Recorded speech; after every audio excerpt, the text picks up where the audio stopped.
Good morning, good afternoon, good evening, wherever you're at.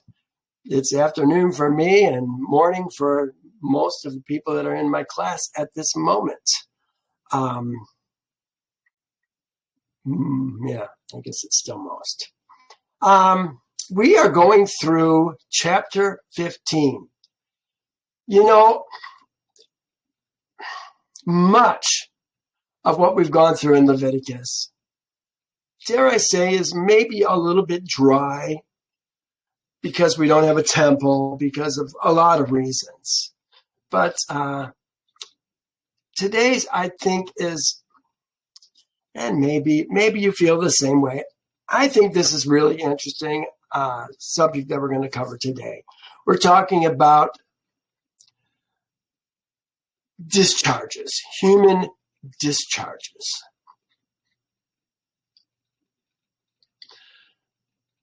Let's begin. It says, and Jehovah spoke to Moses and Aaron, saying, speak to Israel's seed. Now, I know you're reading Children of Israel. I want to challenge you to move ahead. We're not talking about children of Israel. We're not even talking about sons of Israel. Though I guess in a technical sense, you could talk about sons of Israel. But sons would be Benim Israel. This is B'nai Israel. And Israel is a group, a spiritually born group of men. From generation to generation. So while we're talking about men, we're also talking about multi-generations of men. These are the men that Jehovah brought up to the mountain to speak with them. These are the men that Jehovah always speaks to through Moses and his other prophets. So here we are. Speak to Israel's seed and say to them, it says, when any man has a discharge from his body, his discharge is unclean. You know, without the Hebrew, this is very, very confusing. Any man. What does it actually say? Here it is. It says, tell Israel's seed. When any man, the word is ish, ish. Ish, ish. When Jehovah wants to make a point, he repeats himself. This is a case where he is actually repeating himself. It gets translated as any man, and it's not an objectionable translation. But we're definitely not talking about any woman. This is ish, ish. These are men. Then it talks, it has an issue. They say discharge here. And you know what? I kind of like that word discharge. The word that they're using first is this word zav. Look, they have zub. It says zub. It doesn't say zub. It says zav. That's why oftentimes I take this and I put a question mark on it because it's not what it says. Look at let me go back. See what it says? Zayin bet. If I go back and put the O there, the zero there, it says zero vav bet. That's not the word. Which is why I'm going to get rid of this. And I can show you what it says in the Hebrew. And it says this, Zabet, in the Hebrew. It says when he has an issue, a discharge from his body, it says his discharge is unclean. Now they're going to tell us what is this discharge that's unclean. This is really quite an interesting book in the way that it is laid out. It's called a Where's the word I want? Oh, is it not there? Oh, I guess it's in my first part here. Yeah, here it is. Let's talk. Let me go back. Why is human discharge important? Here it says, almost at the end of this chapter, I think it was the second to the last verse or the third to the last verse, it says, thus you shall separate Israel's seed. We're talking about men. Israel's seed from their uncleanliness, lest they die in their uncleanliness when they defile my tabernacle. An unclean man can't come into Jehovah's tabernacle. He runs the risk of being slayed, killed by Jehovah. Now, there's some men that go in accidentally. They have been made unclean. They've touched somebody who is unclean, and they were supposed to wash themselves and be unclean till evening, but they went to the tabernacle not knowing they're clean. This is why chapter 16, next week, we're going to talk about Yom Kippurim, the Day of Coverings, when the high priest, is going to cover the tabernacle, his family, being all the priests, all Israel, the altar of burnt offering, the tent, on that day. It's a day of coverings because there's people who have gone in there and defiled it unknowingly. Jehovah's not going to kill him for that, but he still defiled the place. And so now we're going to clean it up. Once a year, it's going to get cleaned up. So understanding this clean and unclean idea is very, very important. Now, I've started to say, and let me just continue reading. It said, to really understand this chapter, we must understand that the difference between an issue, a zav, or a discharge, a zav, I'm using them interchangeably, from the body, which makes a person unclean, tameh, and an issue from the body called a zuv, that is unclean. There's something that makes us unclean, but there's also something that is unclean. They both end up with us in the same position as Tameh before Yehovah. This chapter, the whole of it, is designed as a chiasm. And let me tell you what a chiasm is. It goes A, B, C. If you got to read my notes, if you're not seeing my notes, the A is indented all the way to the left, and then the B a bit to the right, the C a bit to the right, the D a bit more to the right. But then it goes back the other way, C, B, A.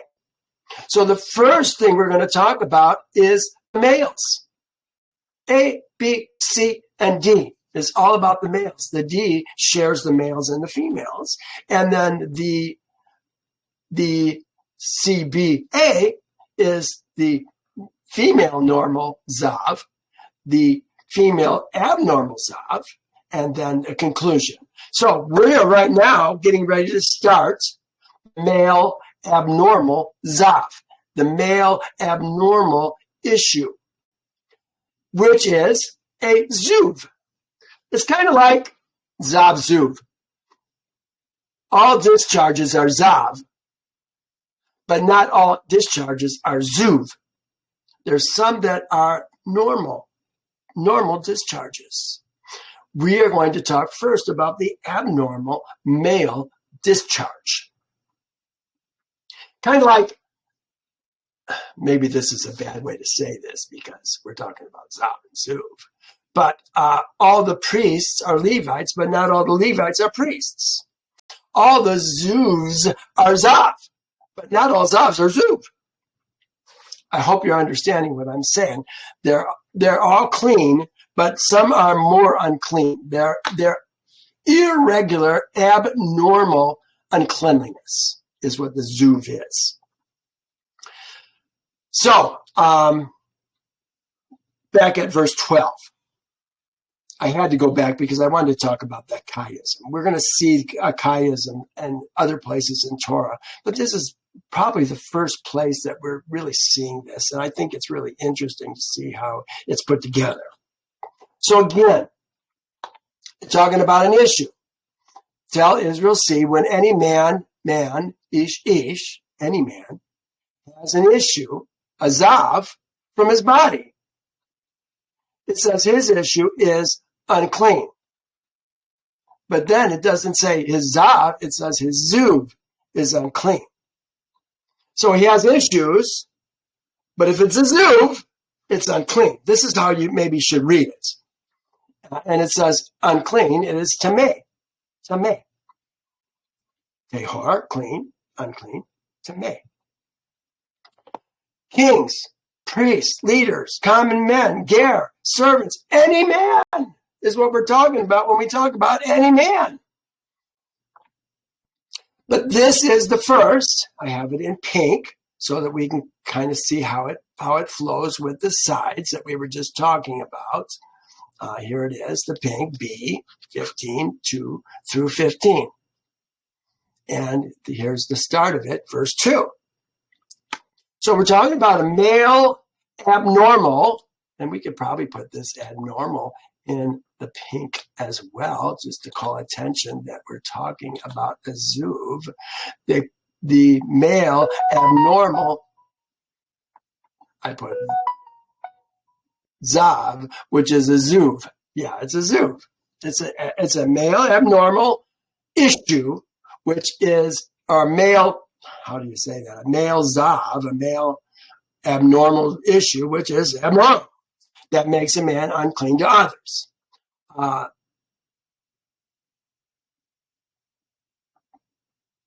But these precautions prevent the spread of disease. If a man has an issue,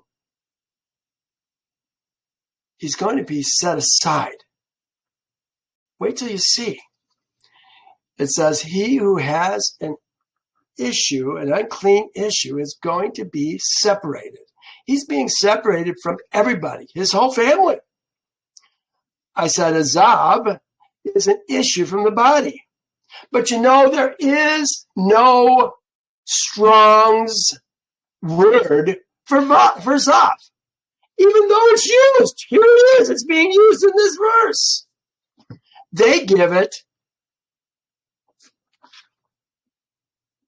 2101. No, 2100.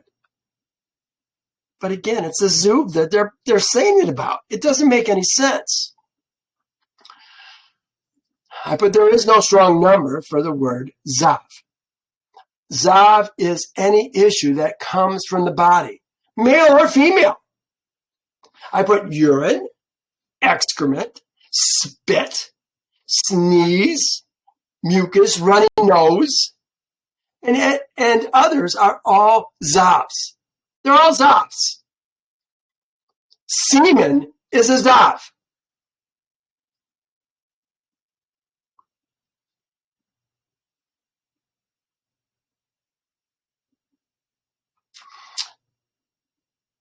Ancient Hebrew lexicon of the Bible gives zav, zeh and bet, as the root word for zov, and other words related to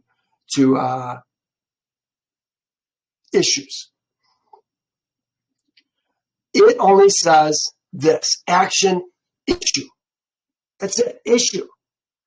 Pictograph Zayin is an agricultural implement representing the idea of a harvest or food. Bet is the representation of a house. Combined, they mean food of the house. This is kind of like issue of the body is kind of what we're talking about now. The house being the body of the man or the woman. But here's a great example of Yehovah's word defining his word. It says, they wrote it as 2. His discharge is unclean. That's defining the word zav. His discharge is unclean. Unclean is tameh. Here's zuv. They do have it. They have zuv. Oh, and I have got the wrong number on it. That's the right number right there. It says a verb meaning to gush, to flow. It refers to water that pours from a rock. What I want to get down to is this. It's described as an active flowing discharge from a person's body that renders the person, man or woman, unclean. Right now we're talking about the man. There are issues that men can have, discharges, really, that men can have that are unclean. Again, Ancient Hebrew Lexicon simply just says zuv is an issue, a discharge. Let's go to 3. It says, and this shall be his uncleanliness. In regard to his discharge, that word there is his zuv, his uncleanness in his discharge. I wrote this verse on the right-hand side so you can see it a little bit more clearly. Now, in his discharge, I put a semicolon there. Well, I guess I put a dash there. But here's the discharge that we're talking about. Whether his body runs with his discharge or his body is stopped from his discharge. It is his uncleanliness. It is his uncleanliness. The zuv is his uncleanliness of the zavs. Not all zavs are going to be treated the same way. This one is going to be treated differently than semen is treated. Venereal disease might be an example of a discharge. I've never had a venereal disease, known anybody that has had a venereal disease, but I imagine there are some kind of a discharge involved in that. Verse 4, it says, every bed is unclean on which he who has the zav lies. So we're talking about the unusual, how did I put it? Unclean, let's go back up here. Abnormal. Abnormal. This is the abnormal. And the abnormal zav.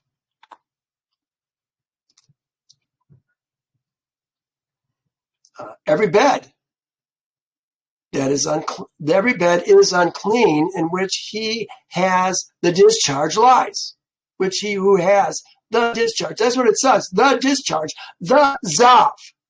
But remember, we're talking about an abnormal zav in this portion. So even though it says the zav, we got to recall and remember that we're talking about the abnormal zav. It says, and everything on which he sits shall be unclean. And whoever touches his bed shall wash his hands and bathe in water and be unclean until evening. And he who sits on anything on which he has sat, anything he has sat. Let's try that again. He who sits on anything on which he who has the discharge, the zav, sat, shall wash his clothes and bathe in water and be unclean until evening. Why is this important? Because if it's a man that does it, the man can't go into the temple. He can't go into the court of the temple, the court of the tabernacle. Let's say it like that. Now, how does this affect a woman? Is it contagious? If a woman touches the seat that the man sat on, I have to ask myself, is the woman made unclean and have to bathe until morning? I don't know the answer to that question. It says, whoever. Maybe it's a woman as well. Here's what I see. I see a man who has this abnormal discharge, this zuv, staying in his room until it's cleared up.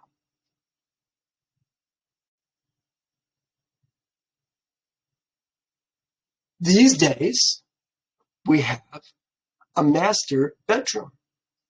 Why do we call the master bedroom a master bedroom? Could it be because it's the master's bedroom?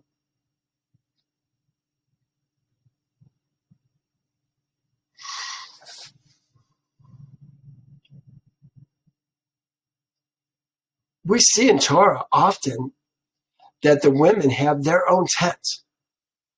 I think about Jacob, Rachel, Leah, Bilhah, Zilpah. They all had their own tent. Why? I think it was for this very reason. They could be quarantined, if you will, to their tent. A man can be quarantined to his master bedroom. Or in that case, Jacob was quarantined to his tent if he had a zuv, discharging his body. These days, we live in nuclear families. It makes it really hard. You know, the time that we're coming into right now, we're going to be able to get larger houses. Honestly, dare I say that I would like to have multiple women in my life, a polygynous relationship. You know what polygyny is? Multiple women. It's completely different from polygamy. Abraham, Jacob, Levi, Ben, Jacob's sons, David, all had multiple women in their lives, and many, many others. In the New Testament, they talk about the requirements for a deacon or an elder. They have to be husbands of one woman. What does that mean? They have to be married? No, it means they have to have only one wife, one woman in their life.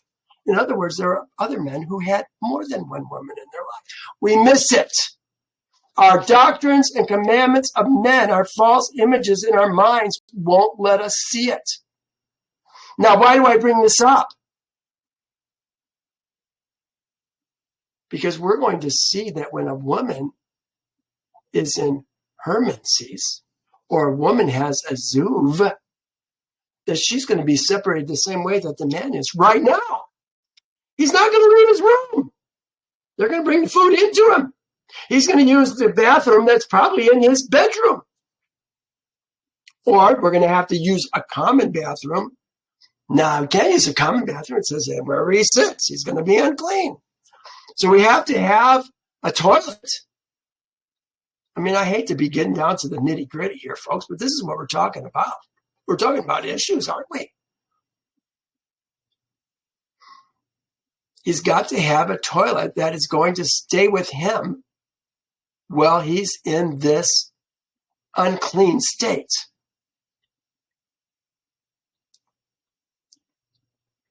Well, let me continue. We'll talk about, we used to have, multiple wives. I was talking about multiple wives. Why was I talking about that? Because they're going to have multiple bedrooms. Be nice if each one of the bedrooms had their own bathroom. That way they can be totally separate from the family.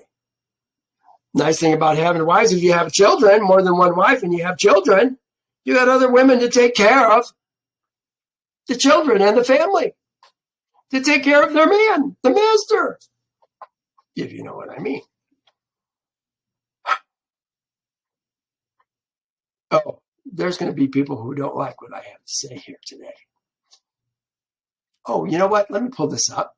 This is a blog that I wrote called Polygyny is Not Adultery or Polygamy. It's not adultery. It's not polygamy. See, we don't know what polygamy is because we don't understand the law. We don't understand a spousal relationship.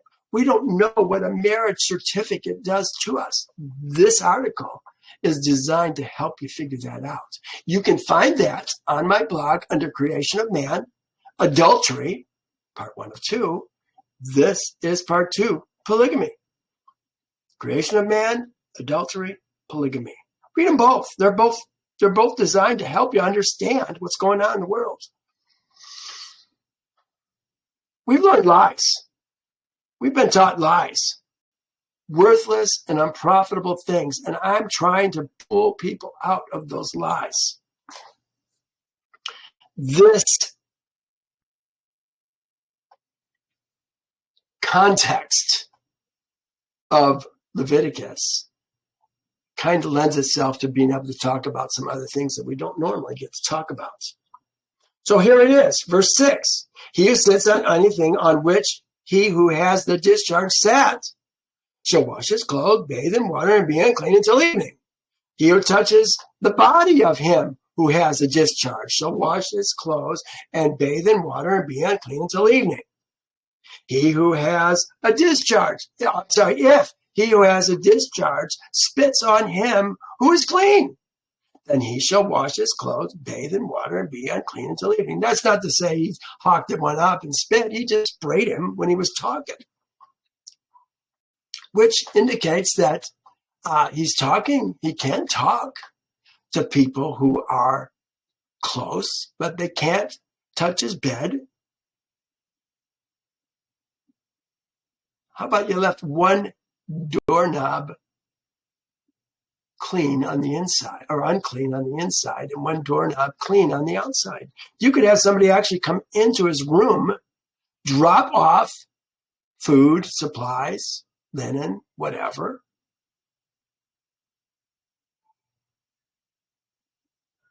Maybe some kind words. Maybe talk about business with one of the male servants or one of the ger who happens to wander in to ask the master questions about what they're supposed to be doing. There could be many reasons. So they can't talk. But if they get spit on, they got to wash their clothes and be unclean until evening. I'm trying to look at the consequences of some of these things, a deeper understanding. We did spits, 9. It says, any saddle on which he who has the discharge, the zav, rides, shall be unclean. You know, I think it's interesting that they do not talk about a saddle with women. Any saddle on which he who has the discharge rides shall be unclean. That would indicate that the man is outside the house, wouldn't it? Taking care of some of his duties. The saddle's unclean. See, these all have ramifications if you think about them. So this man is not locked necessarily in his room, is he?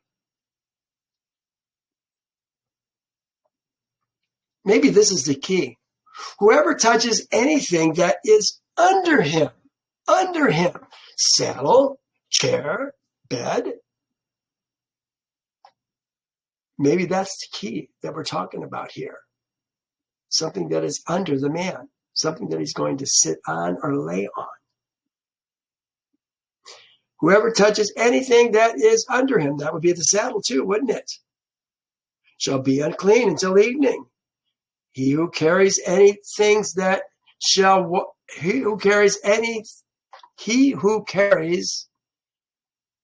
of those things shall wash his clothes, bathe in water, and be unclean until evening.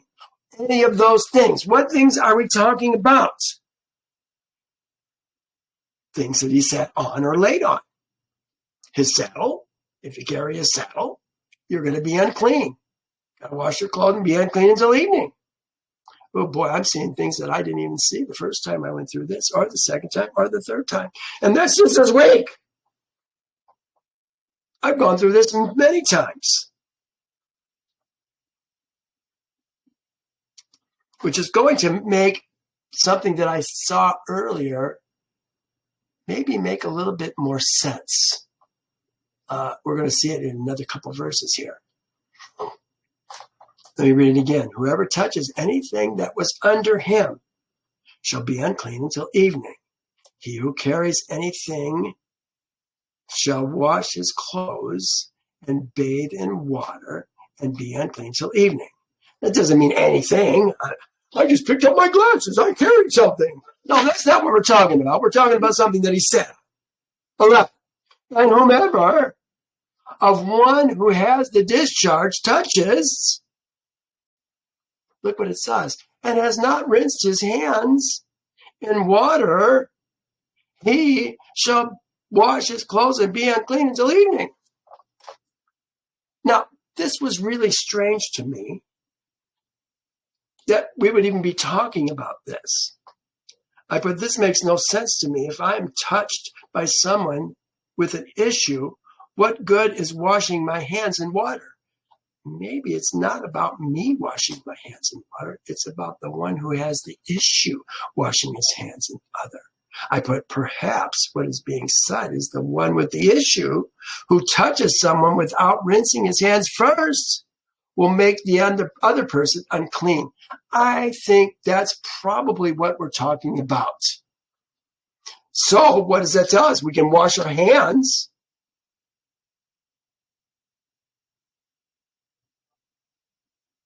Boy, I'd be very hesitant to touch anybody if I was unclean like that. Looks like you can.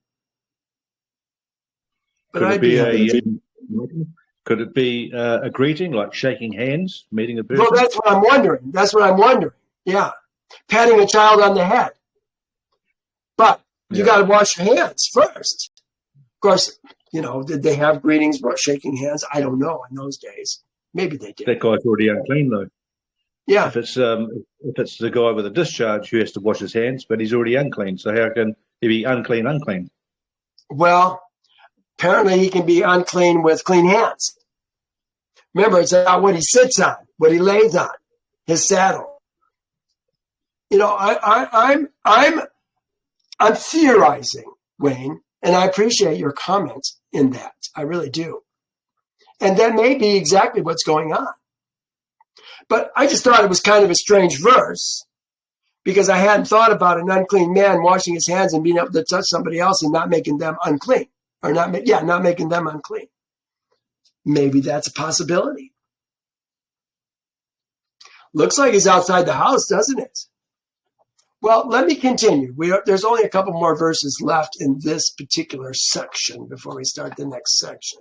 It says the vessel of earth. This would be a pot, a pottery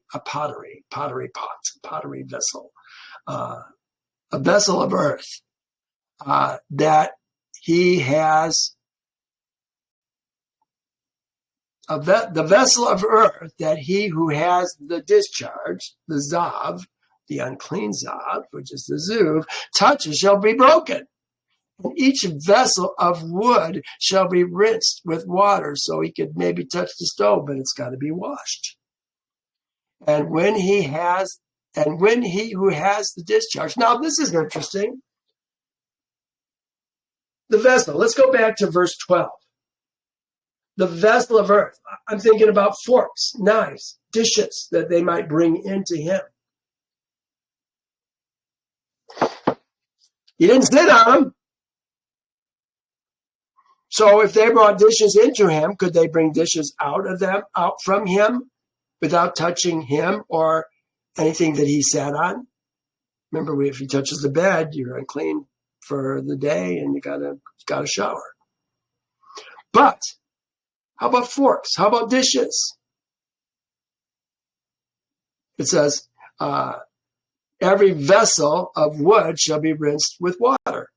So that could be a fork, that could be a knife, washed, cleaned, ready for being used again. And when He who has the discharge is cleansed from his zuv. See, there's where it has his zuv. Let me show you. When he who has the discharge, ha-zav, from his zuv. There's the zuv right there. So this is what we've been talking about the whole time. The zav is a zuv. And when he who has the zav is cleansed from his zuv, then he shall count for himself 7 days of cleansing, wash his clothes, probably his linens from his bed, those types of things, bathe his body in running water, got to get a shower, bath apparently isn't good enough, maybe a stream, then he shall be clean. Then it says on the 8th day. We're not done yet. So he's been unclean all these days, however many days it could be. You know, if you did this for a runny nose, would that be a zuv? It's an issue from the body. It's an unusual issue from the body, an abnormal issue from the body. Interesting how all this fits together. On the 8th day, he shall take for himself 2 turtle doves and 2 young pigeons and come before Yehovah. How's he going to do that? To the door of the tent of meetings.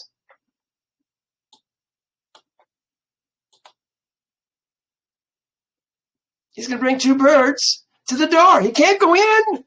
He's unclean. Still, but he's going to get clean. He's working on getting clean right now. So he's going to bring it to the door, bring it to the priest, to the door of the tabernacle of meetings. Give them to the priest, it says. This is exactly what the leper did when he was clean. Remember, he brought 2 turtle doves? He had to bring a goat as well, or a lamb, I forget. It was a goat.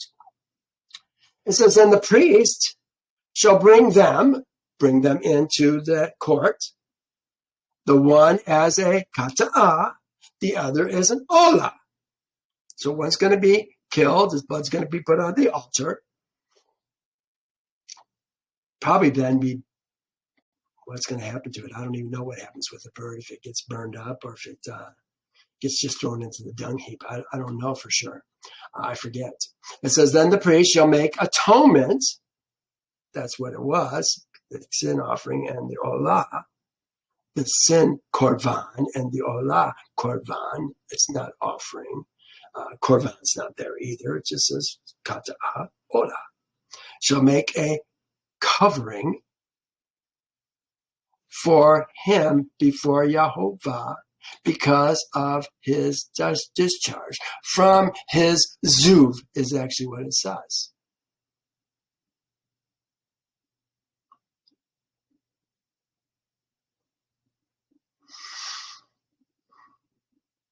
The man would normally bring this kata'ah and this olah in. Talking about that with the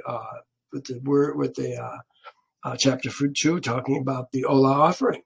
He would normally bring the olah in, but he can't bring it in because he's unclean. So the priest is going to do it for him because before Yehovah, because of his discharge from his zuv, from his zuv. This says from, this says his, and the part in the middle says zuv, which is that there. Now it says, part 2. Let's go to part 2. Here we are. That was the green. So here we are, the green, C. This is normal. This is the male normal. Male normal emission. What are we going to talk about? Here it is. If it says any man. So now, since we know it says ish up above, when you expect to see ish here? No, doesn't work that way. They're not consistent in how they translate Yehovah's word. Right now it says, and if a man, and ish, this is ish. This says and, this says if. And if a man has an emission. An emission, what's the emission? Sekabah. Sekabah. It's sperm emission. I like the word emission. I think that was a nice way to translate this. I bet this is a good translation of the word sekabah. The word zav or zov is not used anywhere in verses 16, 17, or 18, which talks about an emission of semen, zera, or seed of a man. Isn't that interesting? It's not a zav. It's not a zuv. It's an emission. Oh, my goodness. Let's see what we have to say about this. Remember, this is normal.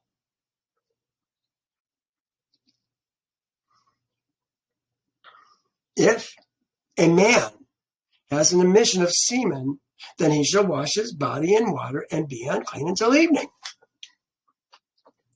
Does he make anybody else unclean? No. Doesn't make anybody else unclean. Let's look at this. What are we talking about? An emission of semen. We're not talking about sexual intercourse here. That's the next verse. What we're talking about right now is a nocturnal emission.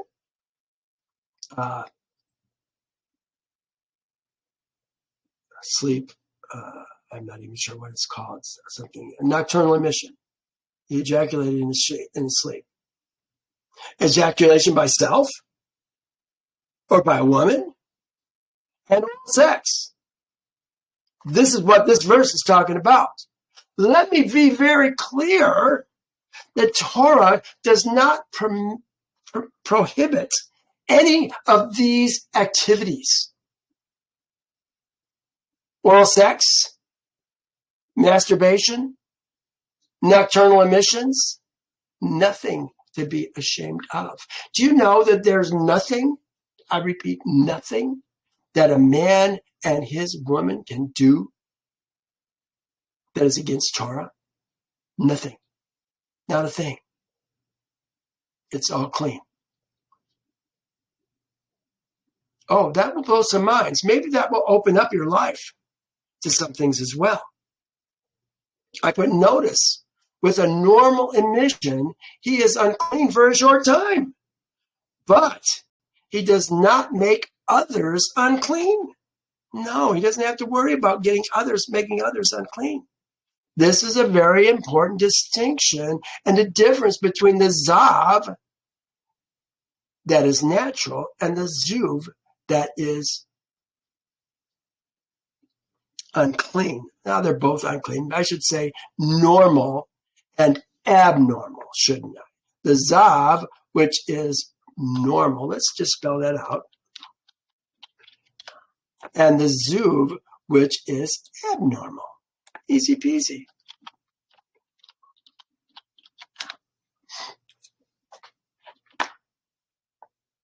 He goes on. Any garments, sheets, whatever, any garments, and any leather on which there is semen, it shall be washed with water and be unclean until evening. Easy peasy. That's it for this normal zav that a man can have. But now we're going to talk about D, which is a normal zav also, but this one is between a man and a female. A zakar and a nekabah, a male and a female. Here's what it says. And when a woman lies with a man, and there is an emission of semen, they shall bathe in water and be unclean until evening. Can they get other people unclean? No, it doesn't work that way. They're unclean. It says they. I didn't look at the Hebrew on it, but I'm assuming that she's part of that. It says whatever the semen gets on, it's got her, isn't it? So she's unclean. She got to bathe. That's it. That's the whole of D and the normal male-female discharge.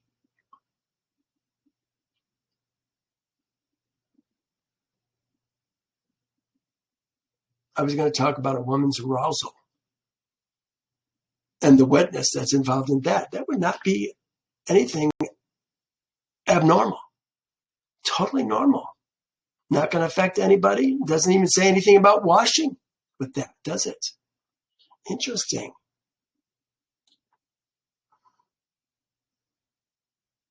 Now we're going to do the female normal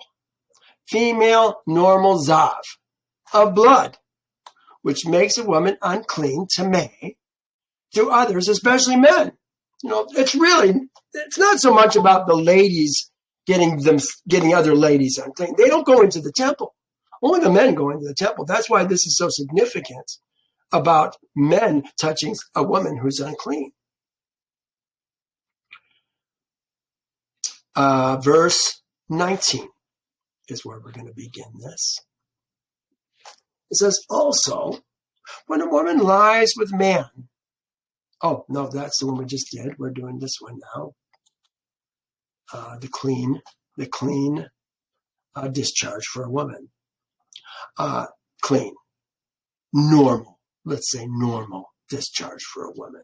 Words are important. We got to use the correct words.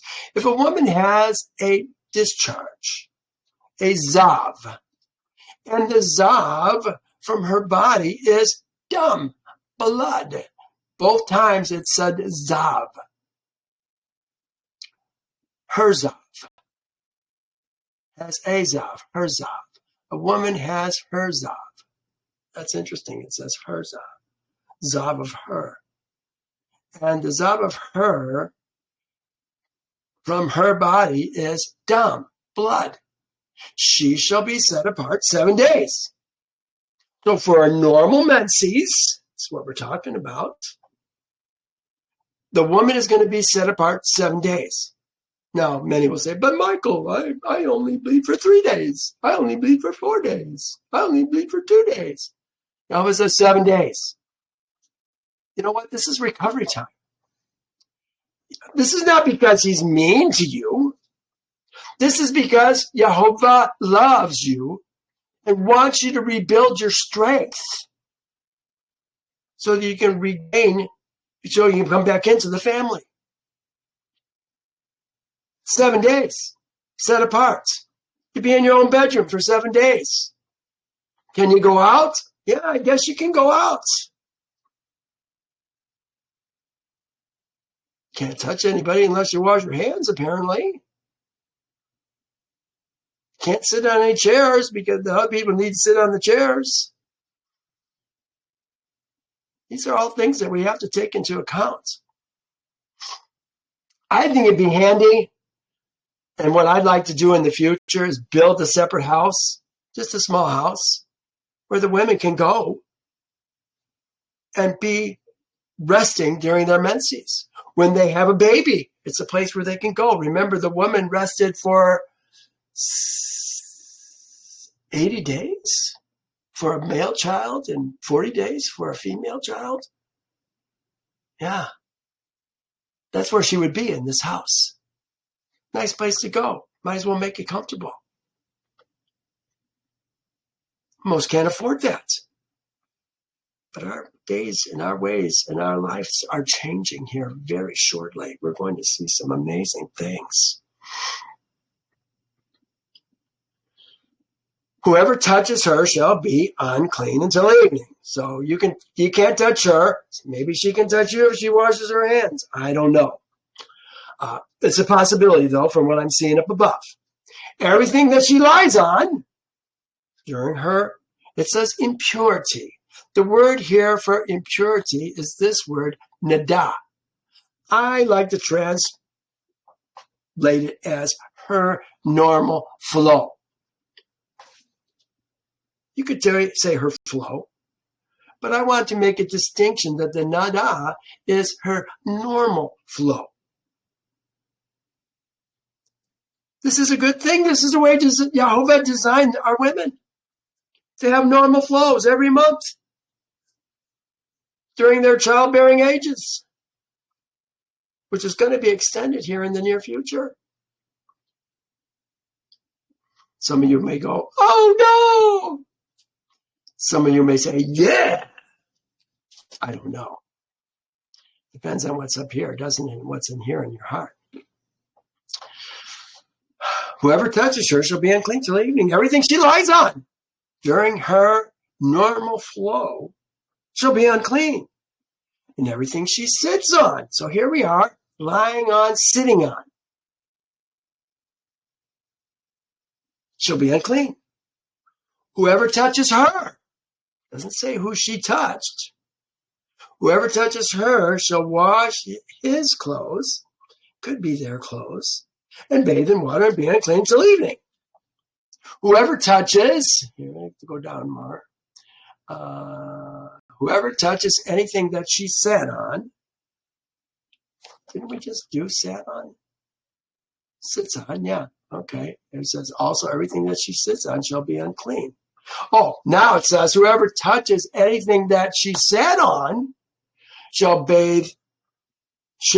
wash their clothes, bathe in water, and be unclean in evening. So the chair is going to be unclean. Now, if you sit on the chair that she sat on, now you're going to be unclean until evening. You got to wash your clothes and be unclean. If anything is on the bed, or anything which she sit or on anything which she sits, when he touches it, he shall be unclean until evening. So let's say we bring dishes into the woman. She's in her menses, and we're bringing her dinner. She doesn't want to leave her plate on the bed. She wants to leave her plate on the nightstand or whatever she has, something that she's not sitting on. So they won't be unclean when they pick it up. That's how I read it. If anything is on a bed or anything on which she sits, when he touches it, he shall be unclean until evening. Not going to the temple that time, at that point. Now, this is kind of a segue, and that's why I have the small blue here.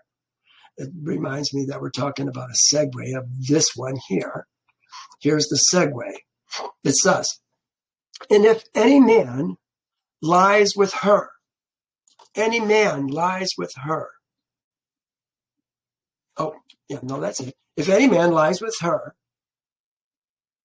at all, so that her normal flow is on him, he shall be unclean 7 days. He ends up being in the same boat as she is.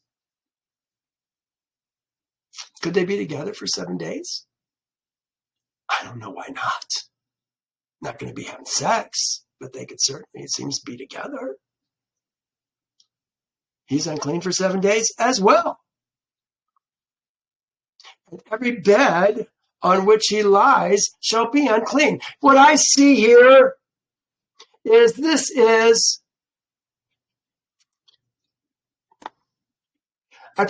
what happens accidentally.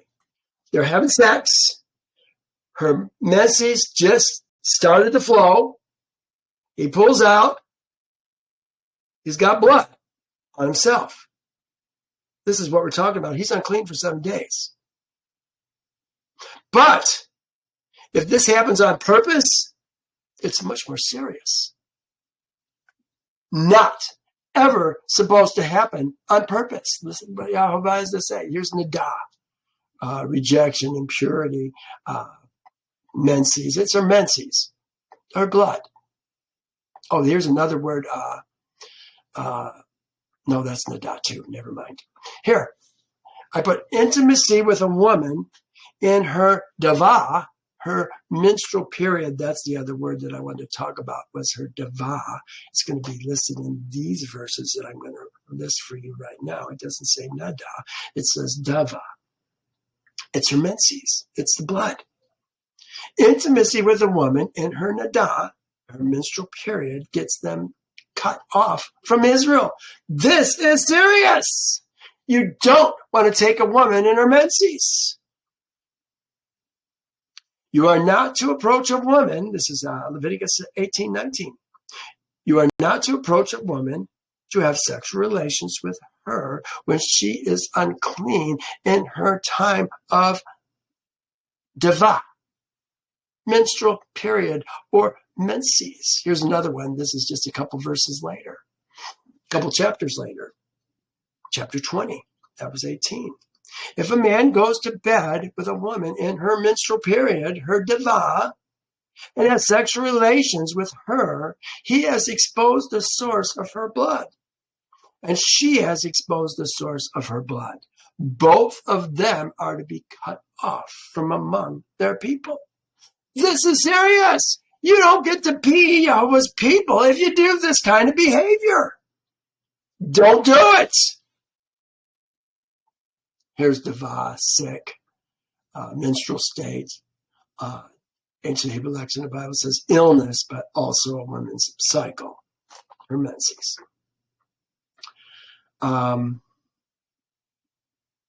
Normal. That was normal. This is the normal part. Now we're doing the abnormal. Here it is, 1525. If we go down here, 1525. Here it is, 1525. Female abnormal zav, which is a zuv, unclean issue that makes the woman unclean to others. Now, truly, she was unclean to others, even in her normal zav, which was a zav of blood. She was still unclean if somebody touched her. We saw all that. This is going to be kind of treated the same way, but it's different because this is not the normal zav, the 7-day, whatever, her normal monthly menstrual cycle. This is longer. It says, if a woman has a discharge, here we are, zuv, has a discharge. Let's see if I translated it. No, I just put zuv, has a zuv of blood for many days. Oh, you know what? I thought, maybe not. You know what? I'm going to go to the Hebrew on that because I think this said zuv. Let's check. Yeah, zuv. Look at that. There it is. Zuv.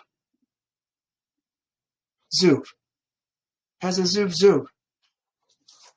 Remember, Yahovah, when he wants to make a point, he repeats himself. Now, they gave this two different strong numbers, trying to make it a zavzuv, but it's not a zavzuv, it's a zuvzuv. I think it's interesting that it's a zuvzuv. Remember, it's blood going on longer than the normal period, which makes it abnormal. That's what we're talking about. Can't see it in the English translation, can you? Here they put this is how they translated zuv, an issue of blood for many days.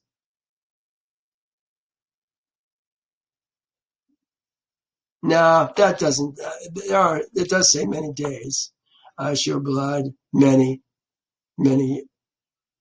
yom, many days. So it's got that. I thought that I had made a translation of that. Oh, maybe I did. Here it is. Yes, I did. Okay. Here. Yeah, we're good to go. No problemo. I put female abnormal zuv, an issue of blood beyond what is normal. So here's a translation. I think I got this from a couple different translators. It says, if a woman has a running discharge, a continual discharge is kind of what we're talking about, a zuv. Oh, I like that they translated that way. And notice I've got zuv here. Running discharge of her blood many days. Not in the time of her nada, her normal flow, or if the discharge, not in the time of her normal flow. So this would be a time when she's not normally in her flow. She's actually having it outside of their normal time. She had a flow 2 weeks ago. Now she's having another one outside of her normal flow. Or if the discharge is beyond the time of her normal flow. All the days of her discharge, these are all zuv, of her uncleanliness,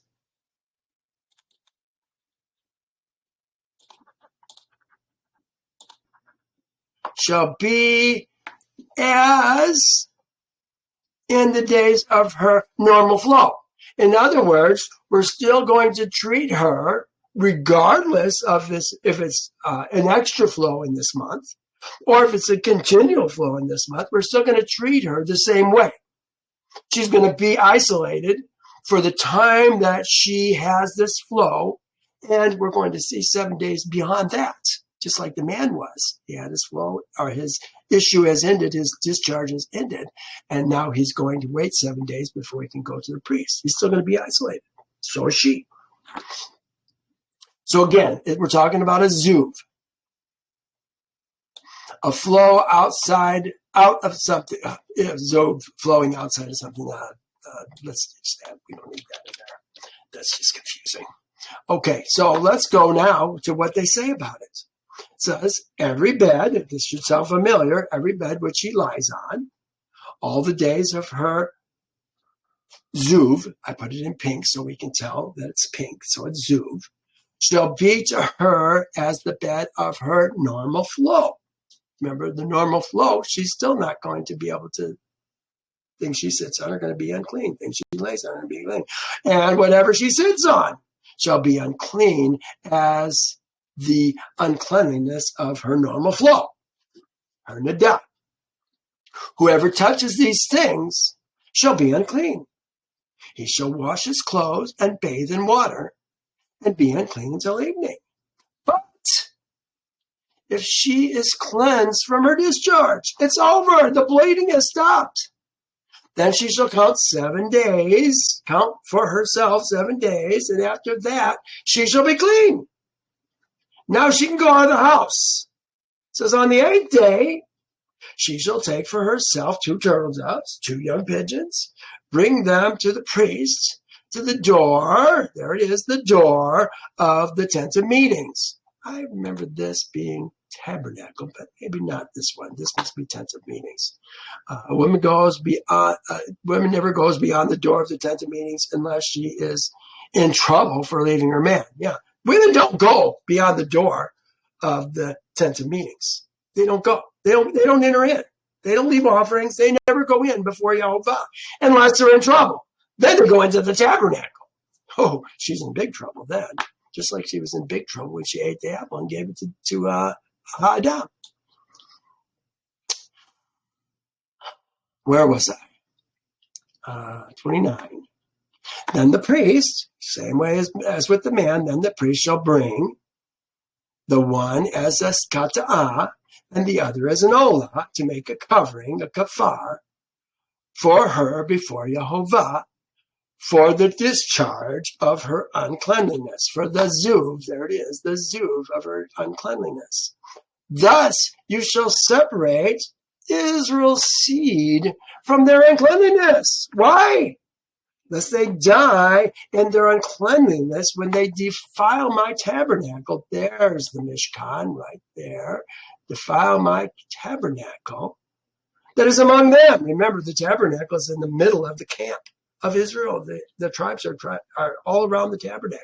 The Levites are immediately around it, and the other tribes, 3, 3, 3, 3 on all 4 sides. Now, summary. 31, 33. Here we go. That's what we just did the first verse, I guess, of that. Lest they be defiled in their uncleanliness when they, lest they die in their uncleanliness when they defile my tabernacle that is among them. This is the Torah of the one who has Esav, and for him who emits semen and is unclean thereby, and for her who is indisposed because of her normal flow, and for the one who has a discharge, male or female, and for him who lies with her who is unclean. Don't want to do that. Well, I found this very, very interesting. And the things that I saw, even as we went through it, so often when I'm teaching this stuff, I think, oh my gosh, I never thought about that before. But there it is. He's outside riding a saddle. Somebody touches his saddle that he sat on, they're going to be unclean. If he puts the saddle away, does he have to wash it? I would think he'd have to wash it when he put his saddle away.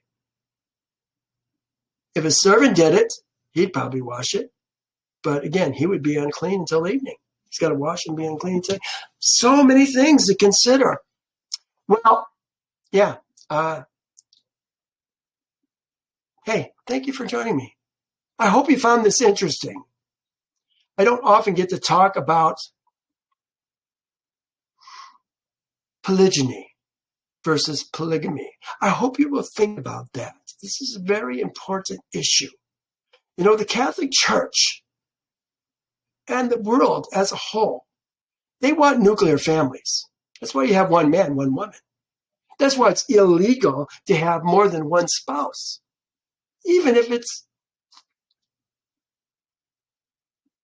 all men. Right now, you can marry a man. I don't know if Trump's going to put up with that much longer. I think we're going to see that disappear pretty quick. But those are spousal relationships. They don't want multiple wives in a family. Why? Because you might make a multi-generational family that can defend yourself from the world at large. They can't have that. But because we've heard about this adultery business, what is adultery anyway? Adultery is taking another man's woman. We saw that. That's the 10th commandment. No, maybe it was the 9th commandment. Right in there. I think the 10th commandment had to do with coveting. Your house, your neighbor's house, your neighbor's wife. Remember, she's the thing. She's belongs to you. We're talking about multiple women. Adultery. We're talking about adultery. Let's talk about adultery. What is adultery? It's not a man sleeping with another woman. It's a man sleeping with another man's woman. Big difference. Talk about Jesus. That's what my first blog was about. Jesus letting the woman go. Who's going to throw the first rock? Who throws the first rock? The person who saw it. But he throws it on who? The man and the woman. There's a there. See, we don't know Torah, so we don't understand the big picture. I want a large family. I want many children. And if I get to live, these med beds, they're supposed to take 30 to 50 years off her life. Can you imagine? Could I have another potentially 100 years left on my life or more? I want another family, and I want a big family. I want to raise my sons learning the commandments of Yehovah. I want to teach my sons and my grandsons, like it says in Deuteronomy 4. Well, we're going to stop here. I'm on a box, a soapbox, I guess. Well, you guys, thank you for taking time. Look at that. We only went 1 hour and 9 minutes. That's not too bad. Hey, Yehovah bless you. Hope you're coming back next time or catch the next video. Love you tons. Bye now.